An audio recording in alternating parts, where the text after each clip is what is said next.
nosso canal. Se inscreva no nosso canal. Coleção Motivação e Empresa.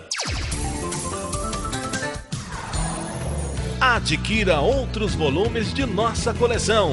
5 histórias com o professor Marins. Vencendo o medo de vencer. O poder do entusiasmo. Professor Marins, doutor em antropologia com pós-doutorado em macroeconomia e autor de vários livros e vídeos de sucesso nas áreas de motivação, vendas e marketing. Você vai ouvir agora Motivando para Vencer com o professor Marins. É mais uma realização da PRGB Aspecto, que faz parte da coleção Motivação e Empresa, direcionada para o treinamento, aperfeiçoamento e atualização de todo o profissional. Motivando para Vencer é uma estimulante e valiosa proposta para sensibilizar você a ter uma atitude mental mais positiva, administrar melhor seu tempo, seus negócios, sua vida, usando sempre a força da motivação. É um trabalho desenvolvido de forma clara e objetiva, para ser ouvido no escritório, em casa ou no trânsito. Os conceitos, ensinamentos, análises que você vai ouvir a seguir são frutos de longos anos de experiência e estudos realizados no Brasil e exterior pelo professor Luiz Marins, PhD em Antropologia. Motivando para Vencer. Mas, Marins, o que é motivar? Motivar, como a própria palavra diz, é dar motivos, é dar razão, é aquilo que dá a força para que uma pessoa faça aquilo que ela deve fazer, aquilo que ela quer fazer. A importância da motivação é que é uma coisa que a própria pessoa tem que construir dentro de si próprio, a força da sua motivação. Aí é que está o grande segredo de a gente viver nos dias de hoje. Agora, Marins, o mundo de hoje exige cada vez mais velocidade, mais agilidade. Todo mundo que quer chegar lá tem que apressar o passo, não é isso não? É isso aí. O passo é muito rápido. Qual é o ritmo que nós estamos vivendo hoje? É um ritmo alucinante. Todos nós estamos vendo a mudança muito rapidamente.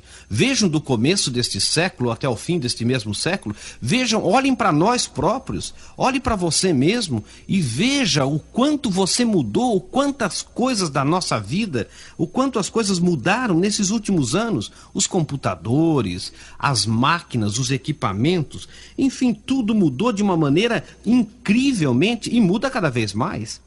Agora, veja bem uma coisa que a gente não está muito acostumado a entender, a pensar sobre isso. O quê? Nós estamos vivendo, nós seres humanos hoje, estamos vivendo na época de maior mudança da história da humanidade.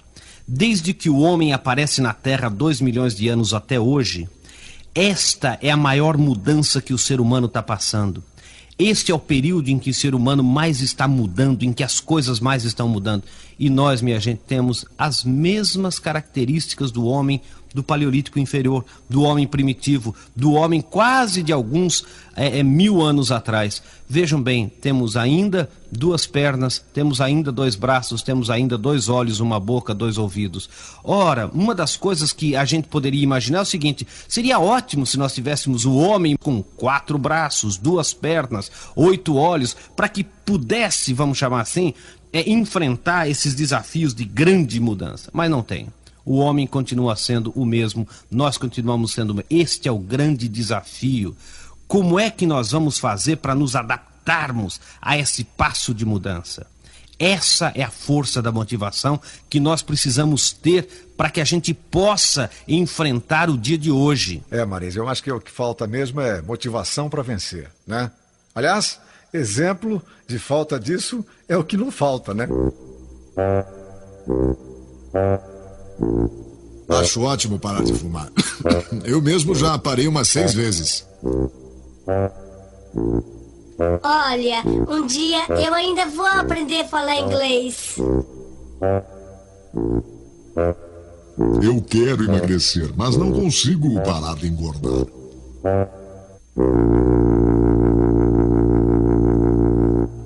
É isso aí, gente. Quantos de nós começamos a parar de fumar e nunca paramos? Quantos de nós começamos a aprender inglês e paramos do verbo to be? Quantos de nós começamos a querer emagrecer, começamos a fazer regime e racionalizamos? O que é racionalizar? É dar razões falsas para a nossa inteligência. A gente diz, eu estou fazendo regime para emagrecer, mas eu vou ofender a Dona Maria, então eu vou comer aquele pedaço de bolo. Ora, gente, nós precisamos ter o domínio da vontade. Nós precisamos voltar a querer. Isto é fundamental, voltar a querer. É preciso educar a vontade, é preciso voltar a querer ardentemente alguma coisa. É preciso lembrar que o homem vai longe depois de ele estar cansado. Isto é muito importante. Ô Marins, conta pra gente, quais são as ferramentas principais, digamos assim, para quem pretende vencer através da motivação? Que ferramentas o homem tem? O que caracteriza o ser humano, o que diferencia o ser humano dos outros animais são duas coisas principais.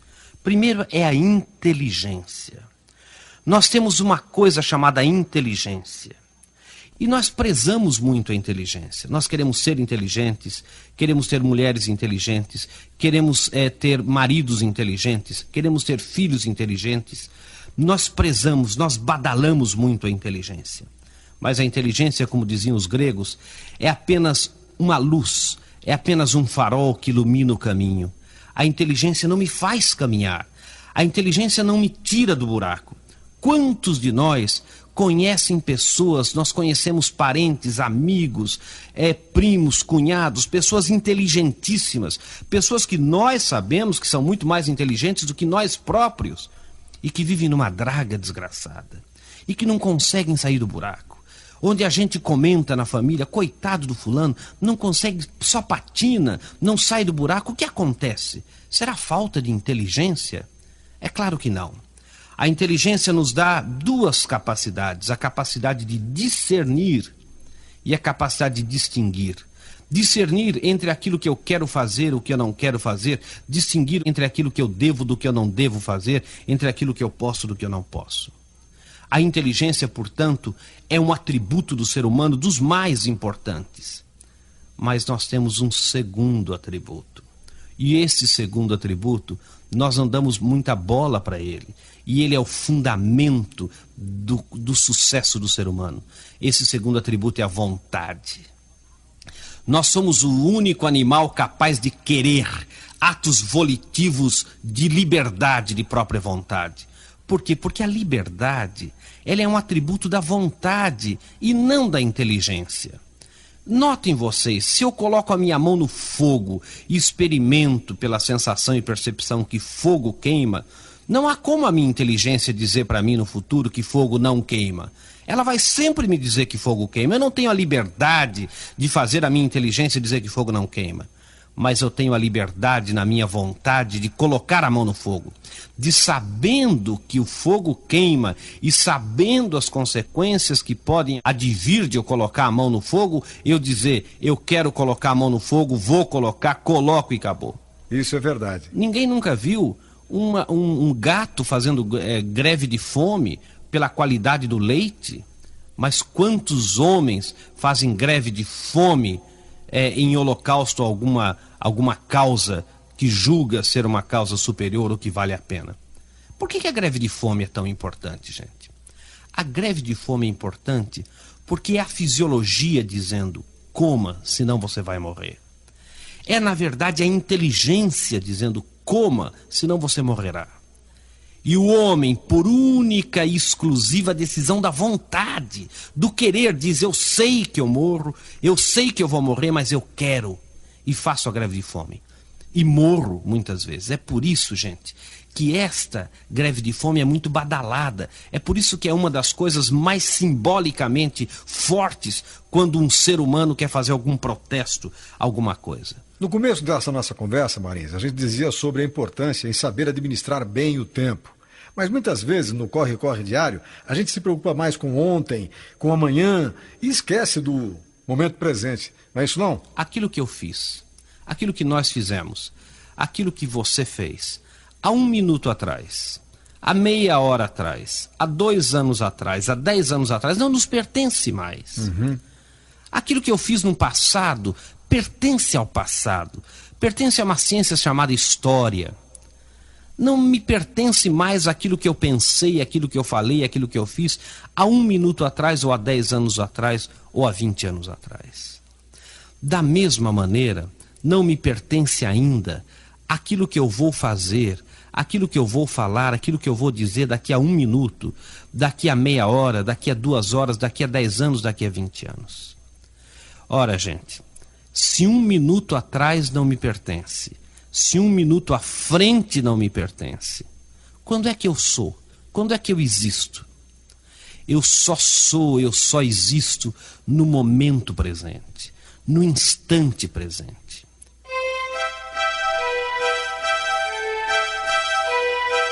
Ah, que saudades do meu tempo de solteiro. Eu era feliz e não sabia. Se eu tivesse 10 anos a menos, com a experiência que tenho, ninguém me segurava, viu?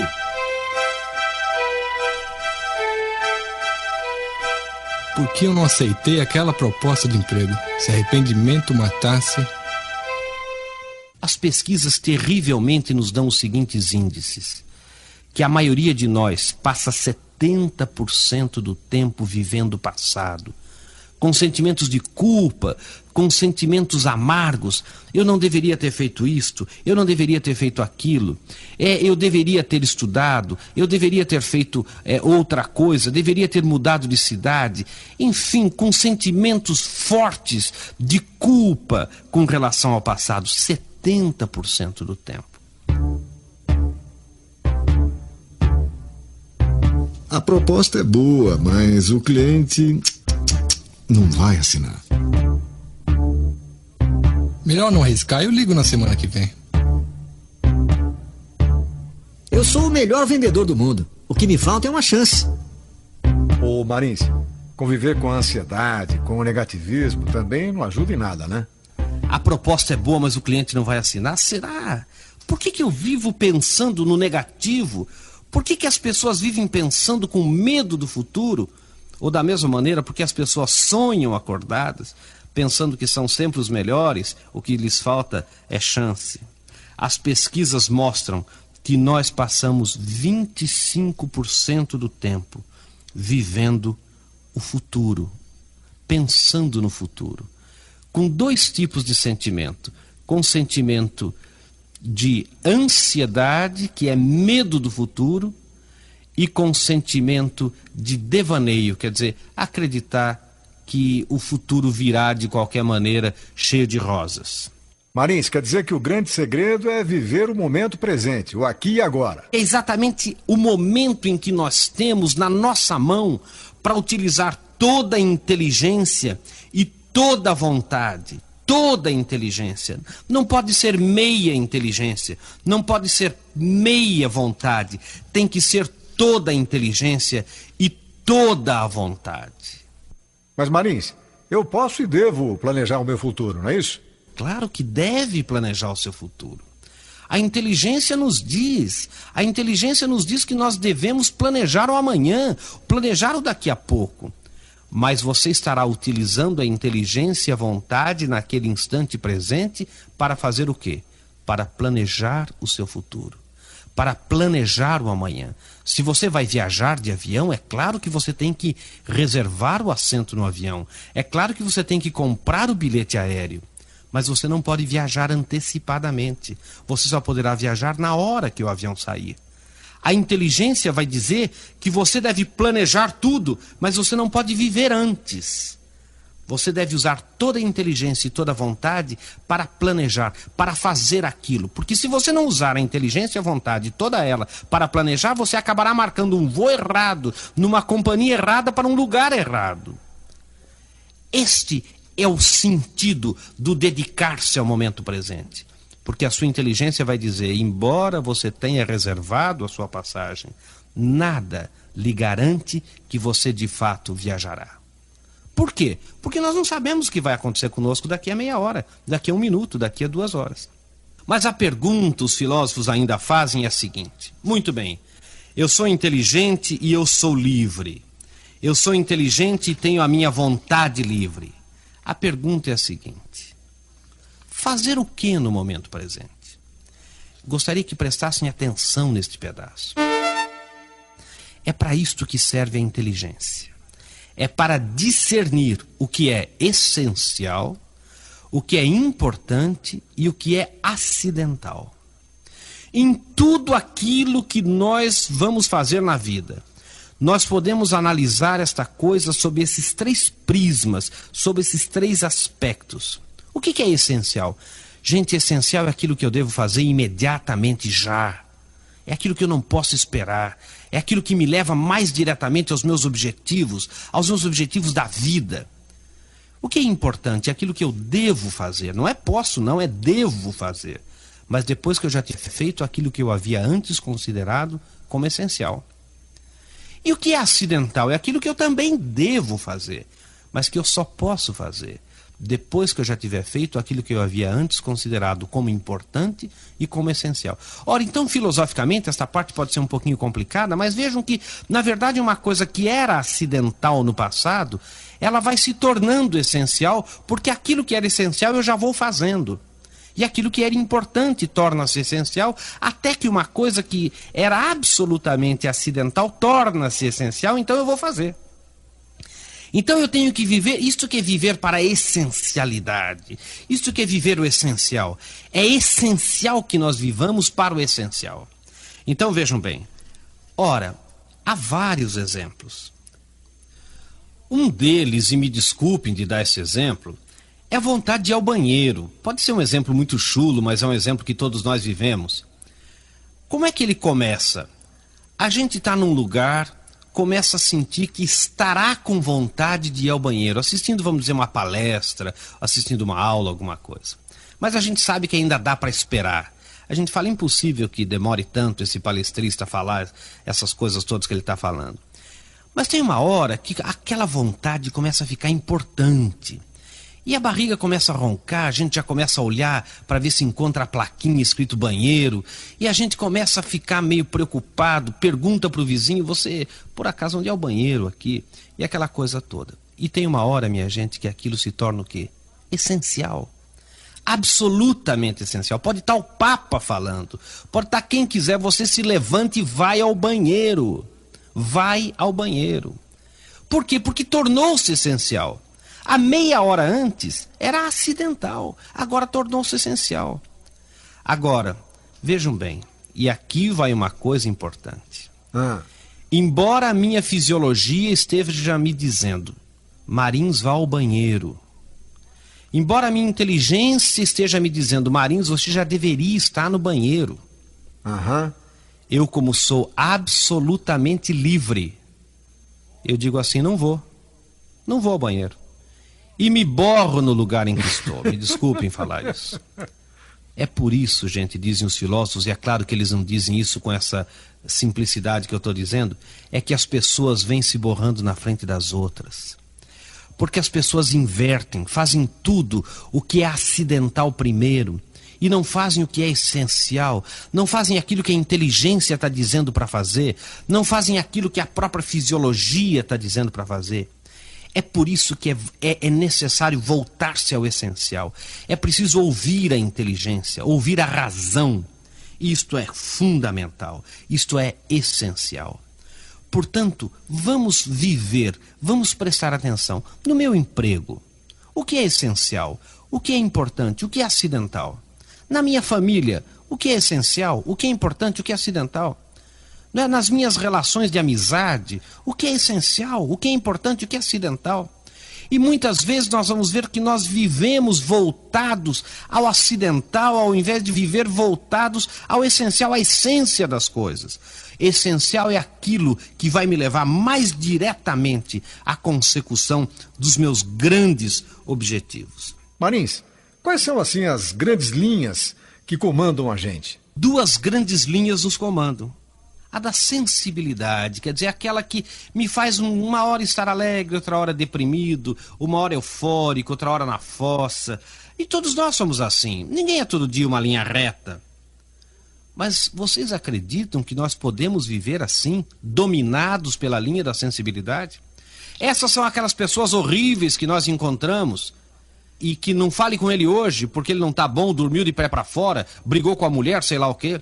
São aqueles chefes cujas secretárias digam, não fale com ele hoje porque ele não tá bom. Aquelas pessoas que hoje nos cumprimentam, amanhã nos viram a cara, depois de amanhã estão com humor bom, essas pessoas são horríveis, nós conhecemos essas pessoas. São pessoas com as quais o convívio social é muito difícil. Nós não podemos, minha gente, viver dominados pela linha da sensibilidade. É preciso ter uma linha reta. Essa linha da sensibilidade é uma linha sinuosa. É uma linha assim, é como se fosse uma cobrinha, uma cobra. Porque uma hora eu estou lá em cima, outra hora eu estou lá embaixo, etc. É preciso ter uma linha reta que equilibre no centro essa linha de sensibilidade. E essa linha é a linha da convicção.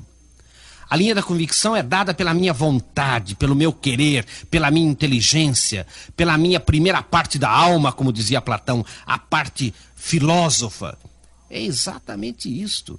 É aquilo que me faz caminhar, é aquela linha que centraliza a minha linha, que equilibra a minha linha da sensibilidade, que faz com que eu, quando eu esteja eufórico, eu consiga descer a minha linha de convicção e caminhar para frente.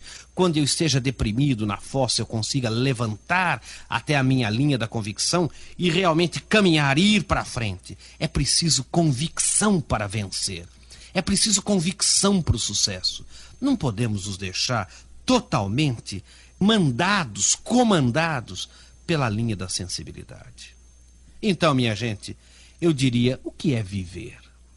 Viver não é nada difícil, viver não é nada complicado. Viver, como nós vimos agora e como nós estamos ouvindo, é utilizar a inteligência e a vontade. Toda a inteligência e toda a vontade dirigidas ao essencial, a inteligência e a vontade, dirigidas ao essencial. Quando? No momento presente. Isso é viver. Quando eu conseguir concentrar toda a minha inteligência e toda a vontade naquilo que a minha inteligência define como essencial no momento presente, eu estou realmente vivendo. Ora, minha gente, vejam a educação dos filhos. Olhe, veja como é que você educa seus filhos. Eu tenho feito umas pesquisas, tenho visto que a nossa educação é a educação do vá pra lá. Você chega em casa e seu filho fala, ai papai, olha aqui o brinquedinho que eu fiz. A gente fala, ai que lindo filho, vá pra lá, vá pra lá, vá pra lá, vá pra lá. A mulher está cozinhando alguma coisa no fogão e a filha pergunta, mãe, o que você está cozinhando aí? Nada, filha, vá pra lá, vá pra lá, vá pra lá. Quer dizer, a gente fica mandando os filhos pra lá até 18 anos. Daí quando o filho fica velho, a gente liga pro filho, ou quando nós ficamos velhos e o filho fica adulto, a gente liga pro filho e fala, filho, vem pra cá visitar o papai, visitar a mamãe, você sumiu. Quer dizer, essa contradição. Na verdade, vamos utilizar toda a inteligência e toda a vontade naquele momento em que estamos falando com o nosso filho, vamos olhar para os olhos dele, vamos conversar com ele, vamos ouvir o que ele está dizendo. São 5 minutos, 10 minutos, meia hora, não sei quanto tempo você tem para essa dedicação, mas dedique-se a isto. Quando você estiver ouvindo um cliente, ouça o que o cliente quer dizer. Ouça, a atenção é fundamental. Ouvir é escutar mais atenção. Não é só escutar. Na verdade, você vê o que acontece com o empregado e o patrão, com o chefe e o subordinado. Chefes que não ouvem, chefes que não se dispõem a realmente se dedicar, estão sempre atabalhoados, pensando no depois, pensando no ontem, quer dizer, estão vivendo os 70% no passado, os 25% no futuro e só 5% no presente. Pessoas assim não conseguem o sucesso, gente. É preciso se dedicar, viver o momento presente. A gente está conversando com o professor Marins, ele que é doutor em antropologia, com pós-doutorado em macroeconomia e autor de vários livros e vídeos de sucesso nas áreas de motivação, vendas e marketing. Marins, eu gostaria que você desse aí alguns conselhos importantes para o caminho do sucesso. E eu queria começar esses conselhos com um deles que para mim é realmente o principal. O primeiro é entusiasmo, gente. Seja entusiasmado com a vida. Seja entusiasmado com o seu emprego, com a sua família. O entusiasmo traz a nova visão da vida. Entusiasmo não é otimismo. Entusiasmo é uma das palavras mais bonitas que existe. Ela vem do grego, que significa estar possuído, pelas forças dos deuses. Os gregos eram panteístas, quer dizer, acreditavam em vários deuses. Então eles, na verdade, acreditavam que quando você era, por exemplo, um trabalhador na agricultura, você tinha que estar imbuído da deusa da agricultura de Ceres, que era para você poder tirar da terra toda aquela potência e potencialidade que a terra podia lhe dar. Você era um entusiasmado. O otimista é aquele que acredita que possa dar certo. O entusiasmado é aquele que acredita ter as condições dentro de si para transformar a realidade e fazer dar certo. Essa é a diferença. Nós temos que ser entusiasmados. Nós temos que encontrar dentro de nós a força da transformação da própria natureza. Ora, gente, um outro conselho. Definição de objetivos. Nós temos que saber o que é essencial. É fundamental, para isso tem inteligência. Mas nós temos mais do que saber, querer o essencial. O meu conselho é o seguinte: mantenha-se concentrado nas coisas que você deseja realmente, não disperse. Vejam, usem a técnica do raio laser, que é uma concentração de luz, é a mesma luz, mas concentrada. Ela dispersa, ela não tem o mesmo poder da concentrada. Ora, gente, é preciso manter-se concentrado nas coisas que a gente realmente deseja. Você liga a televisão, você ouve o rádio, você hoje recebe tantos apelos, tantos chamamentos, tantas coisas que você deve fazer ou gostaria de fazer. Não dá para fazer tudo, não dá para viajar para todos os lugares. Primeiro que o dinheiro não dá, segundo que o tempo não dá. É preciso concentrar-se em algumas poucas e boas coisas, nas quais a gente realmente deseja vencer. Coloque toda a sua energia naquilo que você deseja alcançar. É fundamental essa concentração energética do homem. Um outro conselho que eu gostaria que pensassem muito sobre ele. Lembrem o que dizia Lebré, que foi um grande pensador moderno. O homem vai longe depois de estar cansado. Eu já falei isso há pouco tempo atrás. Vá além, este é o conselho. E as pessoas perguntam, além do quê? Além de onde você achou que era o limite máximo da sua capacidade de ir. Vá além. Tente passar por cima do cansaço, não desista e tente outra vez. Faça de novo, repita, renasça. Lembre-se que se a vida são os instantes presentes, são os momentos presentes. Ora, gente, viver é recomeçar. Vejam bem, eu sempre gosto de dar o exemplo do pêndulo de relógio. Olhem para um pêndulo de relógio, ou para um relógio de pêndulo, e vejam aquele pêndulo badalando. Se você perguntar às pessoas qual é o movimento que esse pêndulo faz, algumas pessoas assim desavisadas dirão o seguinte: o pêndulo vai e volta, balança. É um grande engano, minha gente. Um pêndulo de relógio nunca voltou, ele só foi. Porque cada vez que ele vai, é um novo tempo, que nunca mais volta. E pelos movimentos de rotação e translação da Terra, o espaço que esse pêndulo ocupa cada vez que ele badala é um novo espaço que nunca mais será o mesmo. Portanto, viver é viver o instante presente.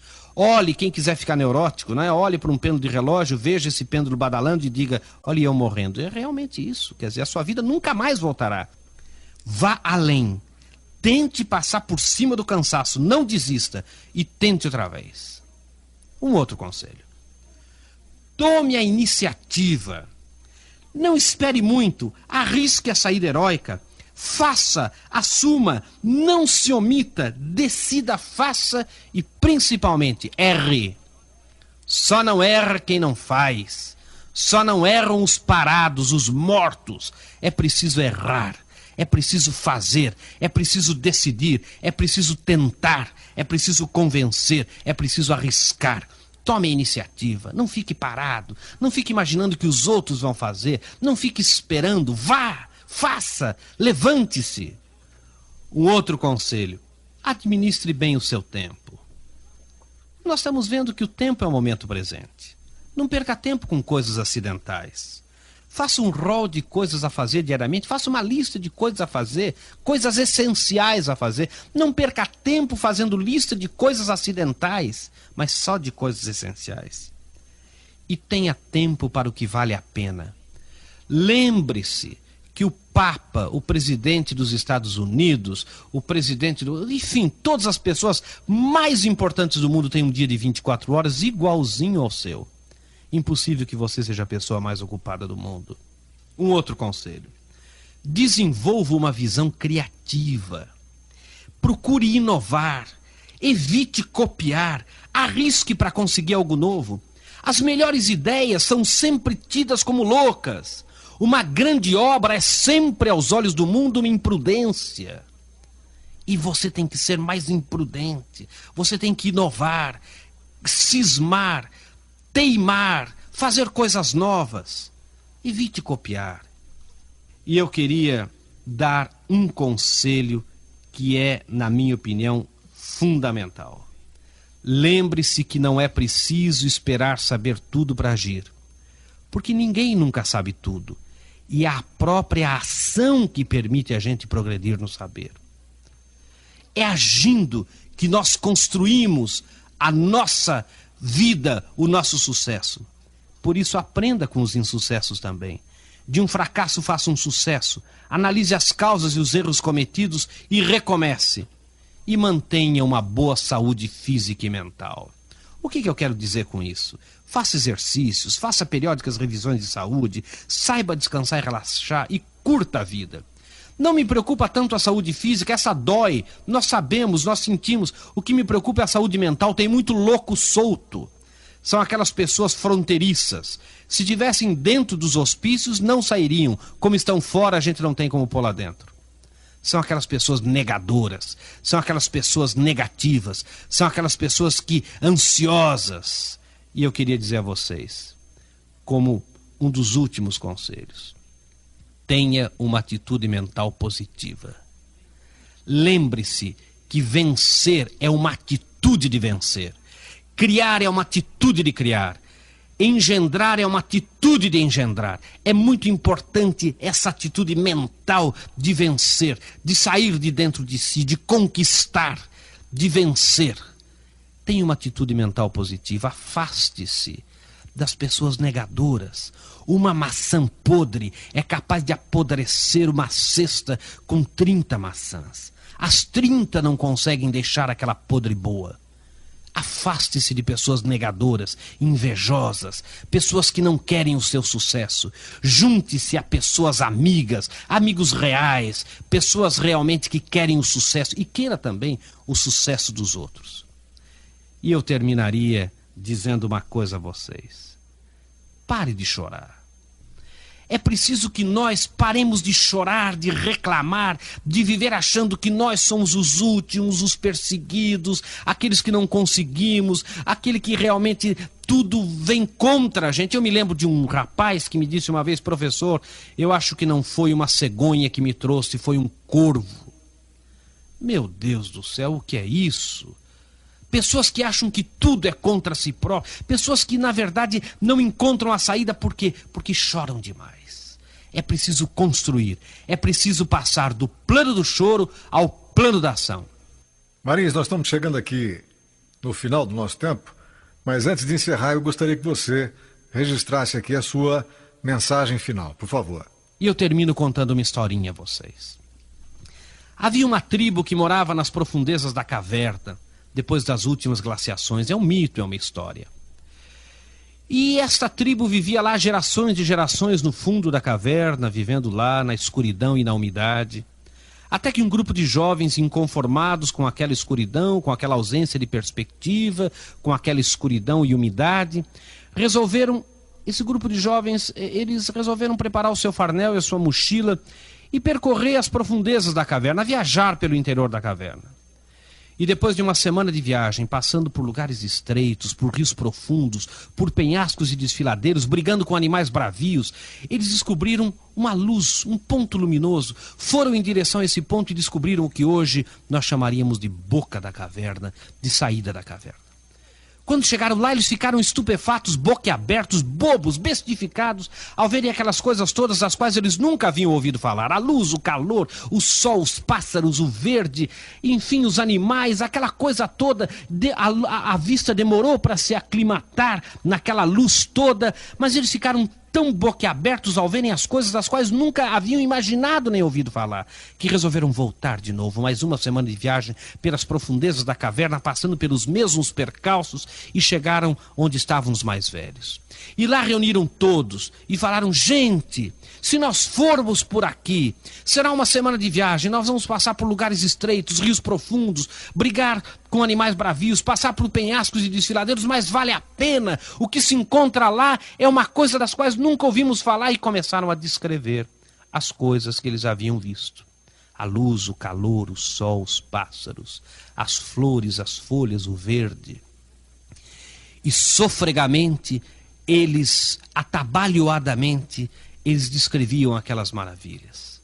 Quando eles terminaram a sua descrição, os mais velhos disseram o seguinte: coitados, enlouqueceram. Alguma coisa nessa viagem deve lhes ter feito mal, algum animal deve lhes ter mordido. Eles ficaram loucos. Essas coisas não existem. O que existe é essa escuridão e umidade em que vivemos. Eles estão tendo alucinações, enlouqueceram. E nessa tribo, minha gente, a pena para quem ficava louco era a pena de morte. E mataram todos os jovens. A moral da história é uma só. Nem pelo fato de terem matado aqueles jovens, as maravilhas que eles viram deixaram de existir.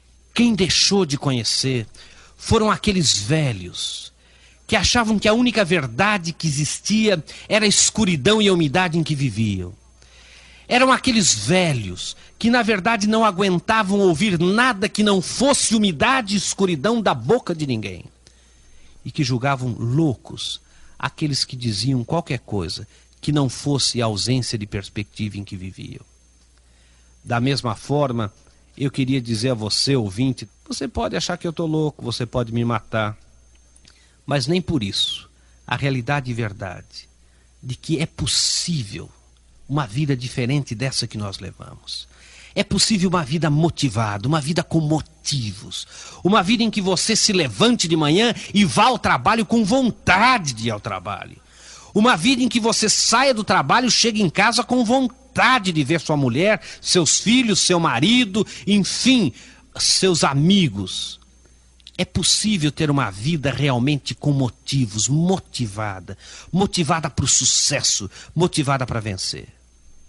É claro, minha gente, será sempre uma semana de viagem, passando por lugares estreitos, por rios profundos, brigando com animais bravios, passando por penhascos e desfiladeiros, e muitas vezes, chegando lá, as pessoas nos chamarão de loucos. Mas é uma loucura que vale a pena. É a loucura de viver com razão de viver. Mas eu digo a você, meu querido ouvinte, vale a pena. Vale a pena. Muito obrigado. A gente espera que você pratique todas as dicas abordadas aqui no seu dia a dia, sabendo ouvir, tendo coragem de reinventar o que faz, sendo um bom comunicador com os seus subordinados e superiores, estando sempre entusiasmado para entusiasmar as pessoas que estão à sua volta, ou seja, motivando para vencer. Lembre-se, é possível sim vencer os obstáculos que levam ao sucesso pessoal e profissional. Até a próxima. Coleção Motivação e Empresa. Para outras informações, consulte a Central de Atendimento da PRGB Aspecto. Anote os telefones: 011 São Paulo, 9939 2800, 035 Minas, 9981 1156. Professor Marins, doutor em antropologia com pós-doutorado em macroeconomia e autor de vários livros e vídeos de sucesso nas áreas de motivação, vendas e marketing. Visite também o nosso site e conheça outros produtos e palestras abertas do professor Marins. O endereço é... Se inscreva no nosso canal.